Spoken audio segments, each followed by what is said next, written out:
Bom, este é o Conexão aqui pelo canal Futura e também pela internet no futuraplay.org. Você já parou para pensar que as crianças de hoje vão ser os adultos de 2030? A Organização das Nações Unidas já pensou nisso e está atuando em quase 200 países para melhorar os indicadores sociais, econômicos e ambientais. Para isso, criou os 17 Objetivos de Desenvolvimento Sustentável, os ODS, como são chamados, e você está vendo aí na tela, né? São temas bem diversificados, vão desde erradicação da pobreza, da fome, até padrões sustentáveis de consumo, né? Repensar a forma como a gente produz e consome as coisas. Então, aqui no estúdio e aqui no Brasil, né, principalmente, a Fundação Abrinq é uma das 8 organizações selecionadas por um edital para atuar nesse processo. Eles até lançaram uma publicação, a gente vai falar disso aqui no programa, para ajudar a implementar os ODS. E aqui no estúdio, então, já está a Heloísa Helena, que é da Fundação Abrinq, e também a Vera Cordeiro, da Associação Saúde e Criança, que trabalha para mudar a realidade da infância de milhares de crianças, né? Muita gente atendida, né, Vera? Bom, eu queria começar inicialmente com a Heloísa para ela nos contar um pouquinho, porque eu sei que vocês estão nessa proposta, nesse projeto, desde o início. Lá já foi ODMs lá, né? E aí, ODMs que eram os Objetivos do Milênio, o Brasil participou dessa etapa e aí, num dado momento, criou-se um hiato ali, né? Precisava de outros objetivos, de outras metas e vocês estão desde o início. Em que fase o Brasil está nessa caminhada, nessa jornada, Heloísa? Essa discussão do que sucederia os Objetivos do Milênio começou em 2012, paralelo a Rio+20. Foi lançado um documento chamado Futuro que Queremos. Ali foi lançado assim, o começo da discussão desse conjunto de Objetivos de Desenvolvimento Sustentável que vigora de 2016 até 2030. Foi um acordo proposto pela ONU na Assembleia de setembro de 2015, foi firmado por 193 países. Então, 2015 foi firmado, 2016 começa a vigorar e nesse acordo, cada país signatário tem um conjunto de responsabilidades. O primeiro deles é criar uma comissão nacional que vai acompanhar a implementação. Essa comissão já foi criada, No né? Brasil já foi criada, e essa comissão ela foi criada em novembro do ano passado, 2016, e foi instalada recentemente. E qual é o trabalho dessa comissão? No primeiro momento, estabelecer um plano nacional de implantação e de acompanhamento desses objetivos. E tem também uma série de compromissos que os países assumem de prestar relatórios periódicos. A gente vai falar disso daqui a pouquinho, Isso, entrar um pouquinho mais no relatório compromissos. também, que é importante, porque são dados, né, que ajudam a gente a compreender o Brasil e o que está acontecendo, né, inclusive para a gente saber como vai ser essa trajetória, essa caminhada. Vera Cordeiro, eu queria saber o seguinte, vocês trabalham lá na Associação, né, Saúde e Criança, basicamente com 5 áreas. Eu vou fazer uma colinha aqui: saúde, educação, renda, cidadania e moradia. Esse tipo de iniciativa ajuda vocês que estão lá na ponta desse processo? Eu acredito que sim, porque a pobreza ela é multidimensional, né? A gente sempre pensa na pobreza como ausência de renda, não é? Mas ela tem uma dimensão habitacional da pobreza, tem uma dimensão que é psicológica, né, da pobreza, tem a dimensão da fome, não é? Autossustento, autoestima.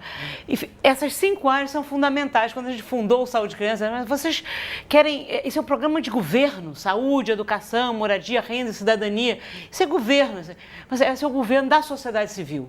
Porque se você realmente quer transformar a vida das pessoas que vivem de forma indigna no nosso país, você tem que trabalhar de forma multidisciplinar nessas 5 áreas. Vocês têm ouvido isso também, mas isso é coisa de governo lá na Fundação Abrinq? Na verdade, a responsabilidade do cumprimento desses objetivos é de todos nós. É dos governos, das empresas, da imprensa, da sociedade, da imprensa, de colocar isso na pauta, na agenda de discussões. Inclusive, tem uma parcela da responsabilidade que está muito ligada ao setor privado, que diz respeito a consumo, preservação de recursos, modelos de produção. Então, assim, é uma agenda econômica, é uma agenda social e é uma agenda ambiental. É o conjunto que forma o desenvolvimento sustentável. Agora, Vera, nessa primeira parte em especial, né, daqui a pouco a gente vai falar melhor do relatório, ele está focado mais na criança e na adolescência, que é também o foco de vocês lá, né? Eu queria saber como é que você vê essa participação, não só da associação de vocês, mas de outras também, do que a gente diz, sociedade civil organizada, o terceiro setor, né, para que essas políticas sejam efetivas. Na verdade, Lígia, eu acho isso importantíssimo, porque a gente fala dos excluídos como as pessoas que vivem abaixo da linha da pobreza ou que são pobres. Mas, na realidade, estamos todos excluídos nesse país. Um país tão desigual como o Brasil, a classe média está excluída, os ricos estão excluídos e os pobres e miseráveis também. Então, a metodologia que nós criamos ao longo de 25 anos, porque a metodologia de saúde de criança não foi inventada de cima para baixo, foi ouvindo a quem a gente servia, famílias oriundas de hospitais públicos com crianças doentes, extremamente pobres, que nós fomos criando plano de ação familiar, que estrutura que essas famílias para uma vida digna. Georgetown University fez um trabalho mostrando o impacto de longo prazo. 3, 5 anos depois que essas famílias passaram pelo Saúde Criança, o que acontece com elas? A renda dobra e cai em 86% as reinternações hospitalares. Que o Saúde Criança, na prática, comprovou os indicadores sociais da pobreza, quer dizer, que na realidade a doença não é só algo criado pela bactéria, enfim, é algo que se você não atuar com a família de uma forma multidimensional, você não transforma a realidade. E o importante é que eu vejo hoje em dia o Saúde Criança não mais como uma instituição, mas com um movimento da sociedade civil. Como a Heloísa falou, é necessário governo, é necessário empresa para apoiar e é necessário que a sociedade civil se coloque nessa posição de incluída também. Perfeito. Bom, Heloísa, essas discussões são a longo prazo, que inclusive é uma cultura que nós não temos no Brasil, né? De pensar as coisas a longo prazo, de planejar. Como é que você está vendo essa iniciativa nessa linha do tempo aí? Uma grande preocupação nossa é estabelecer o ponto de partida. Então, assim, se nós queremos um nível de desenvolvimento em 2030 e para que a gente possa traçar um plano de alcançar esse desenvolvimento, é preciso que a gente saiba de onde está partindo. Então, os indicadores, os números da realidade, os indicadores sociais, eles são extremamente importantes para que se tracem as metas de desenvolvimento. Do contrário, você vai chegar ao final sem saber, de fato, se vai alcançar ou não. Vai ser uma coisa meio que fundamentada na casualidade, e isso é o que a gente não quer.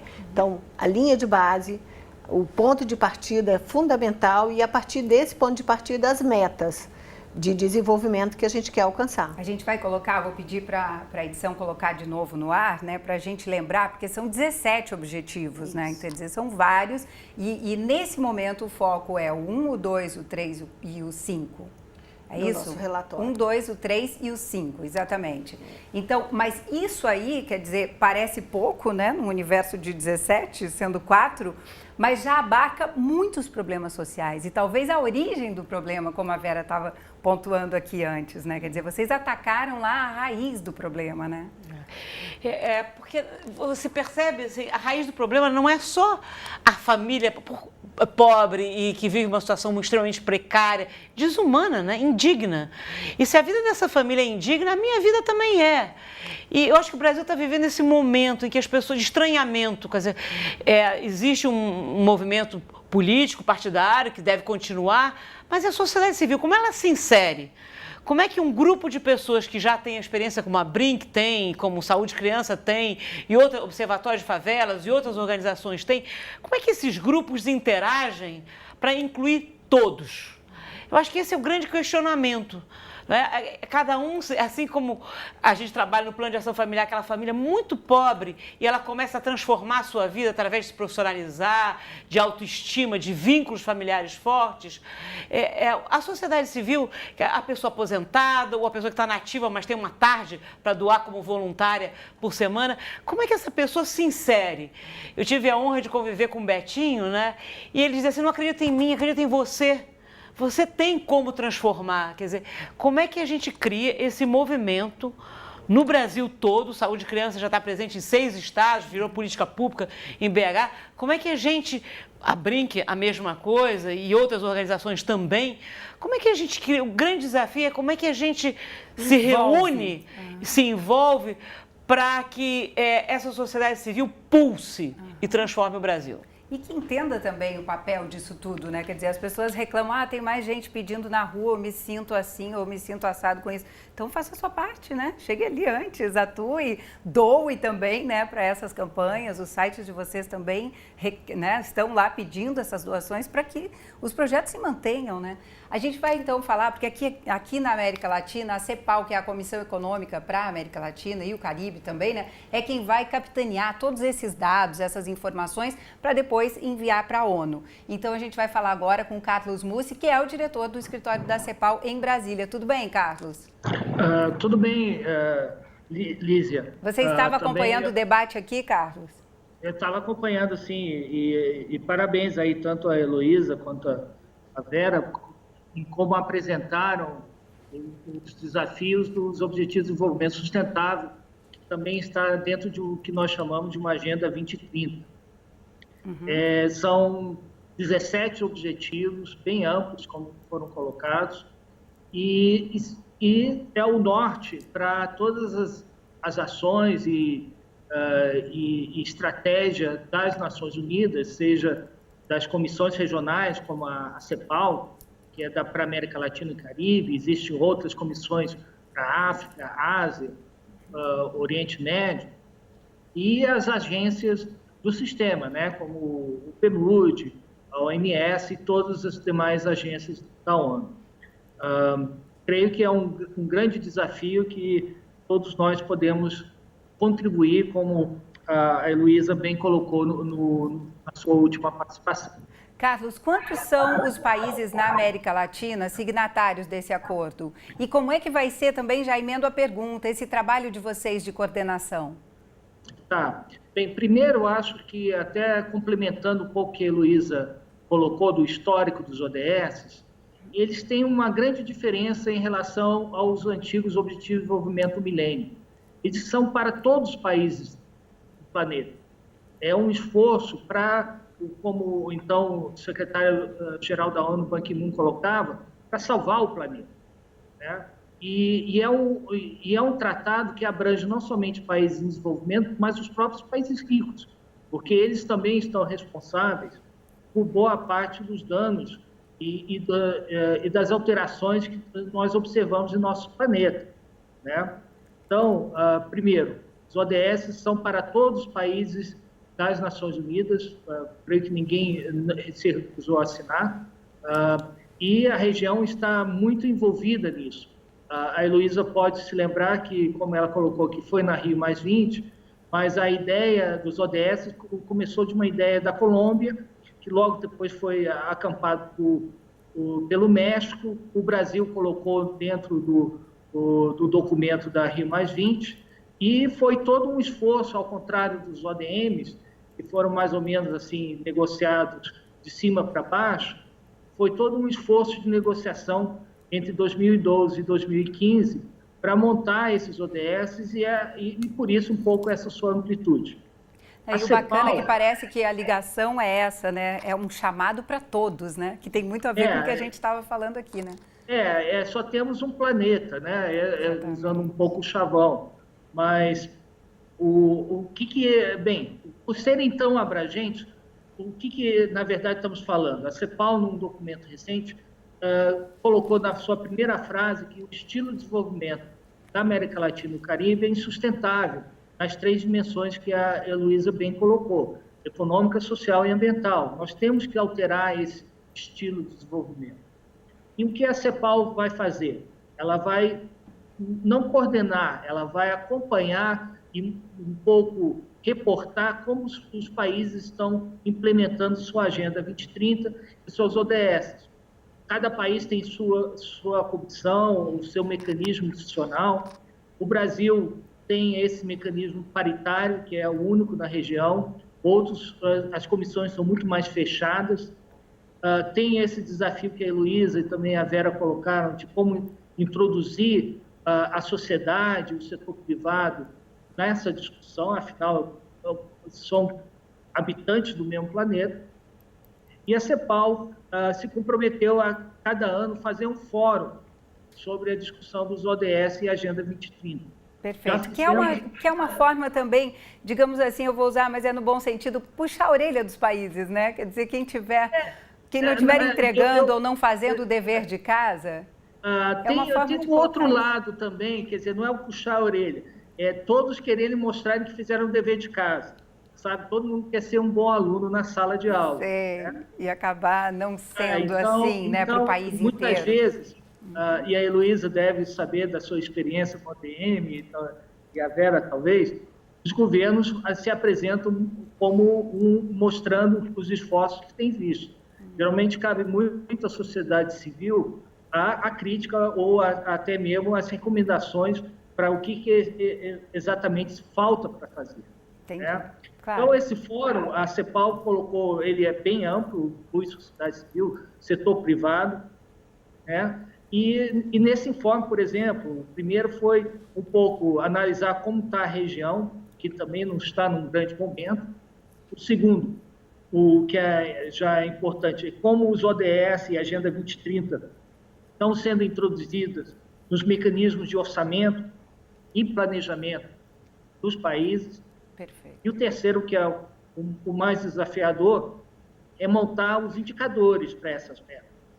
Qual a capacidade estatística da região, dos diferentes países, de terem esses indicadores. Né? Tanto a Vera quanto a Heloísa sabe que, para legitimizar a ação da sociedade civil, ela tem que mostrar resultados. O governo também deveria, mas muitas vezes ele esconde isso dentro de orçamentos muito complicados e resultados pouco avaliados. Entendi. Mas eu acho que esse é um ponto importante. E para terminar, eu quero ouvir muito a experiência da Heloísa e da Vera e a sua própria pergunta, Lisa. É o lema final dessa agenda, que é não deixar ninguém para trás. E isso entra bem no que logo se colocou, que somos todos excluídos, então nós todos temos que ir juntos para ninguém ficar para trás.